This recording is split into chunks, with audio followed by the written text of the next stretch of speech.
ती गरज सरकारला आहे. त्या ठिकाणी 140 कोटी भारतीयांना आहे आणि त्यामुळे डिजिटल मीडियाच्या माध्यमातून समाजातील सर्व क्षेत्र असं कुठलं क्षेत्र राहिलं नाही की डिजिटल मीडियामध्ये पोहोचले गेलं नाही किंवा डिजिटल मीडिया तिकडे पोहोचली नाही. पण हे करत असताना आपल्याला सर्व माहिती आहे की डिजिटल मीडिया जेवढा उत्तम आहे तर दुधारी शस्त्र या ठिकाणी आहे. आता दुधारी शस्त्र म्हटल्यावर त्याचे वेगवेगळे अर्थ काढण्याची काही गरज नाही, कारण हा असा कसोटीचा काळ आहे की एक जरी चूक डिजिटल मीडियावर झाली तरी अनेक लोकांचं आयुष्य संपू शकतं. आणि मग अशा वेळी डिजिटल मीडिया मोठा करताना काही गोष्टीची खबरदारी तुम्हा आम्हाला सर्वांना घ्यावी लागणार आहे.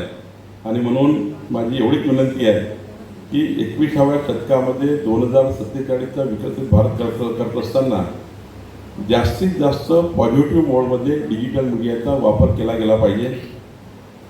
कसोटीच्या काळामध्ये आपण हे शस्त्र अतिशय जपून वापरलं गेलं पाहिजे आणि संवेदनशीलतेने वापरलं पाहिजे.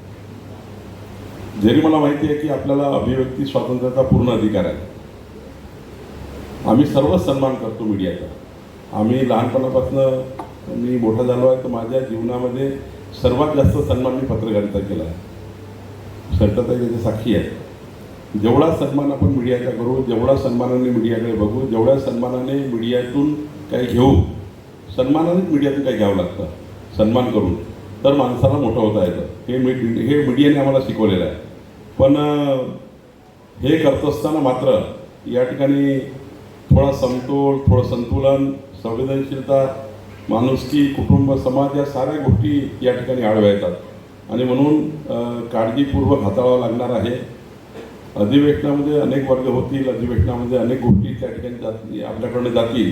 आपल्याला काही गोष्टी शिकायला मिळतील, काही गोष्टी तुम्ही आम्हाला द्याल, काही समाजाला द्याल, काही राजकारण्याला द्याल, काही सरकारला द्याल. पण माझी विनंती आपल्याला आहे की थोडं या ठिकाणी डिजिटल मीडियाने व्यक्त होताना किंवा सोशल मीडियानी किंवा इन्फ्लुएन्सरनी व्यक्त होताना थोडी आता पुढच्या काळात काळजी घ्यावी लागणार आहे. जिथे चूक आहे तिथे बोललंच पाहिजे, त्यांना पर्दाफाश केलाच पाहिजे. कोणालाच सोडू नये. डिजिटल मीडिया किती मोठा माणूस असू दे, कोणालाच सोडू नये. किती धनदांडगे असू दे, किती मोठा राजकारणी असू दे, किती बलवान असू दे, डिजिटल मीडियाने कोणालाच सोडू नये. पण हे करत असताना मात्र आपण बघा किती महत्त्व आहे. प्रिंट मीडियाची बातमी खाली जाताना 12 तास लागतात. पण आज असा काळ आला आहे तुमच्यामुळं, या डिजिटल मीडियामुळं 12 सेकंदामध्ये बातमी संपूर्ण 140 कोटी भारतीयाला पोहोचतं.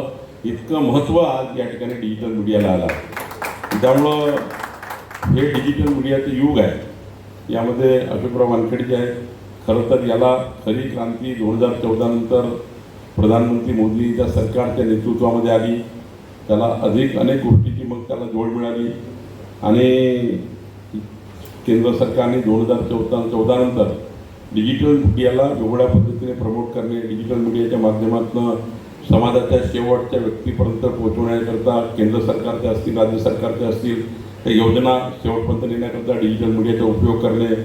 आणि बघा, आपण जर सर्वात महत्त्वाची बाजू तपासली, संजय बोकरेजी, मी याच्याकरता महत्त्व येतो. कोरोनाच्या संक्रमणाच्या काळामध्ये भारत देशाला सांभाळण्याचं महत्त्वाचं कार्य डिजिटल मीडियाने केलं.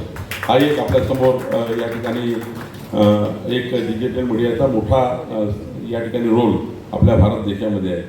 आणि म्हणून मी एवढंच सांगेल